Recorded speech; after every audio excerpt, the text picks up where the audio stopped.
Welcome back, Wolfpack Villas here, and this is the last Fan Fridays for this week. Unfortunately, since I am going to SoccerCon, it did kind of cut my recording time down for the Fan Fridays day. I'll try to see if I can do an extra Fan Fridays tomorrow for Saturday. But for now, you know, I think we had, and it's kind of a shame because I think the Fan Fridays so far have been really cool. But this one looks like it should not disappoint. That we have a Weavile, we have a Gyarados, and we also have Electabuzz? But that's a non-evolved Pokemon, alright.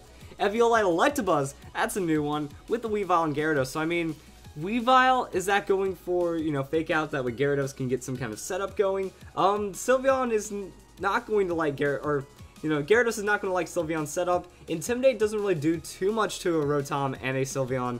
So, this is going to get interesting. Fake out is going to land onto the Sylveon. Interesting. And Iron Head going onto the Sylveon as well. Not enough damage to knock it out, though. Rotom's Will-O-Wisp is going to shut Gyarados down. And I mean, that's some new tech right there. The Iron Head onto the Gyarados, paying off big though because Sylveon does flinch right there. And Gyarados is going to protect. So we have like fairy counter support with the double protect going on right now. And that's going to be Weavile using knockoff. Knockoff is not going to be successful. Hydro Pump aimed for the Weavile. So, after the Protect, you know, the Protect on Gyarados didn't really accomplish too much. Weavile's still kind of vulnerable, but there's the Mega Gyarados. So Mega Evolving earlier for the Iron Head would have KO'd that Sylveon. And now, you know, we do still have that burn to deal with from the Rotom, and that's going to be Mold Breaker. So if it had Earthquake, that could work against Rotom pretty well. Knockoff going to hit Rotom, and, oh, that's just my DS having a communication error, but we still get to see the battle. Citrus Berry goes down, Iron Head going to finish off the Sylveon right there. And, so Sylveon does go down. It's kind of traded though because Rotom's Thunderbolt going to finish off Weavile, and with a burned Gyarados on the field, you're not going to get too much done, so this battle gets a little more interesting. It's like 2.5 versus 3 right now, and that's going to be the Electabuzz. So Electabuzz comes in against the Rotom, seems like a good matchup, and the Charizard. So that's going to be a Protect on the Charizard, and I wonder, like, what's Electabuzz's kill potential here? Gyarados is going to Protect as well, try to soak up some damage, and just let it to where Electabuzz uses the Electro Web.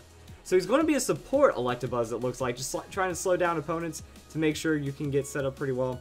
Rotom Speed is going to drop. We're not going to get the Speed drop on the Gyarados. We do have the Will-O-Wisp onto Electabuzz. So the Protect being read by the opponent really well on the Gyarados. And Rotom's just sitting in there being frustrating as it gets. So Charizard Y now enters the battlefield. Gyarados, I don't know what he's going to be able to do against this one.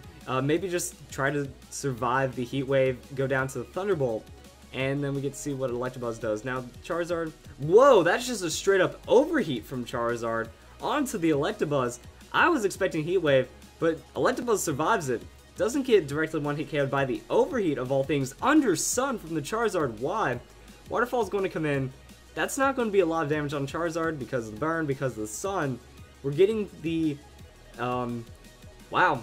Charizard goes and avoids the Electro Web right there, which is very unfortunate. And Thunderbolt is going to hit Gyarados, and that is going to finish off Gyarados. So, right now, Electabuzz sitting near the brink right there. Burn looks like it will be a KO next turn, or at least finishing up. Hydreigon comes in, and now Hydreigon needs to really clean up pretty hard. It's going to be Protect on Charizard. And what do we get a good read here? Because Rotom's going to Protect as well. I guess just going to let the Electabuzz go down to burn, not taking any risk. But Electabuzz is carrying Rest. Oh, that's a Trollolo right there. So, I mean, just spamming out the Electro Web, being tanky, withdrawing on that Charizard. I guess Charizard doesn't want to put up with anything that Hydreigon has, and goes into Latios. Now, Hydreigon's still pretty stacked against that, and Dark Pulse going to hit Rotom, going to finish off Rotom. I mean, Dark Pulse threatens Latios pretty hard. Charizard's going to come in, and well, I guess Latios just wants to like try to go for some silliness. Now, Hydreigon can Protect. We can get an Electro Web, or we can just have the Scarf Hydreigon outspeed with the Latios. I didn't think Hydreigon was going to be Scarfed, honestly, just because you have the Electro Web support, but it does work out. Now, that is a one-hit KO onto the Latios. We have Heat Wave coming in. That's not going to do anything to Hydreigon because it avoids, but also because, you know, Hydreigon, it's a Dragon-type Pokemon, so Hydreigon's going to throw out the Dark Pulse. Charizard already took a little bit of damage, and the follow-up from Charizard, or the follow-up from Hydreigon is being very strong right now. Electabuzz not even getting 3-hit KO'd. It wakes up. It's going to go for that Electro. Is that just going to finish off Charizard for the KO? Yes, it does. A little bit of damage right there on that super effective stab. And Electabuzz, it didn't go down. It soaked up the overheat, forced the Charizard out, and it made work happen just by being that support. And that's one of those interesting things that you see with a Pokemon that's not necessarily useful, but if it's so tanky, you want it off the field, and the opponent couldn't shake it. So that was pretty interesting right there. Hope you guys enjoyed the battle. Sorry about the short Fan Fridays, but I do have some things to do, and I hope you all have a nice day.